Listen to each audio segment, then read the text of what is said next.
கரூர் சம்பவத்துக்கு அப்புறம் தலைவர் அவர்கள் எவ்வளவு மனசு வேதனைப்பட்டு அவரோட மீளாத துயரத்திலிருந்து இப்பதான் கொஞ்சம் கொஞ்சமா மீண்டு வந்துட்டு இருக்கிறாரு. அந்த குடும்பங்களும் இப்பதான் மீண்டு வந்துட்டு இருக்குது. அப்ப ஒரு சில விஷயங்கள் நம்மள நோக்கி என்னென்ன விஷயங்களோ நடக்குது. அந்த மாதிரி விஷயங்கள்லாம் ஏற்கனவே நடக்கிறப்ப நம்ம கட்டுப்பாட்டோட நடந்துக்கணும். எல்லாத்துக்கும் ஒரு முன்னுதாரணமா நடந்துக்கணும்.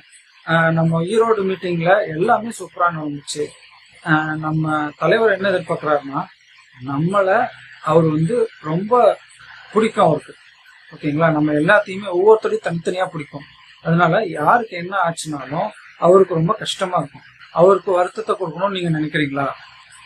அதே ரோட்ல போகும்போது, பைக்ல போகும்போது இந்த மாதிரி ரொம்ப ஆரன் அடிச்சுட்டு போறது, மற்றவங்களை பயமுறுத்துற மாதிரி வண்டி ஓட்டுறது, வீலிங் பண்றது, வண்டியை சாட்சி ஓட்டுறது, முறுக்கிட்டு போறது, அதுக்கப்புறம் அங்க ஏறுறது இங்கே ஏறுறது, தளபதி அவர்கள் கவனத்தை நீங்க ஈர்க்கணும்னு சொல்லிட்டு நீங்க மேல ஏறினா கூட அந்த இடத்துல ஏதோ சின்ன விபரீதம் நடந்துச்சுன்னா என்ன சொல்லுவாங்கன்னு யோசிச்சுக்கோங்க. அந்த இடத்துல தமிழக வெற்றி கழகத்து கூட்டத்துக்கு வந்தனாலதான் இவங்களுக்கு இப்படி ஆயிடுச்சு அப்படின்னு சொல்லிட்டு ஒரு அவப்பேரை சொல்லுவாங்க. இந்த அவப்பேரை நீங்க தளபதிக்கு ஏற்படுத்தி கொடுக்கணுமா அப்படின்னு யோசிங்க. கண்டிப்பா நீங்க அந்த மாதிரி ஏற்படுத்தணும்னு நீங்க நினைச்சீங்கன்னா கண்டிப்பா தளபதியோட தொண்டனா இருக்க மாட்டீங்க.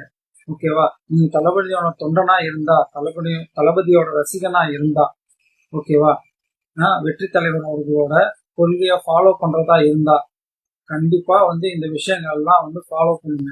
யாரும் மேல ஏறுறது, ஒழுங்கு இல்லாம போறது, அங்க ஏறி நிக்கிறது இங்க ஏறி நிக்கிறது, அப்படியெல்லாம் இருக்காதுங்க. நம்ம ஒரு சிலர் மாதிரி கட்டுப்பாடு இல்லாத கூட்டம் இல்ல.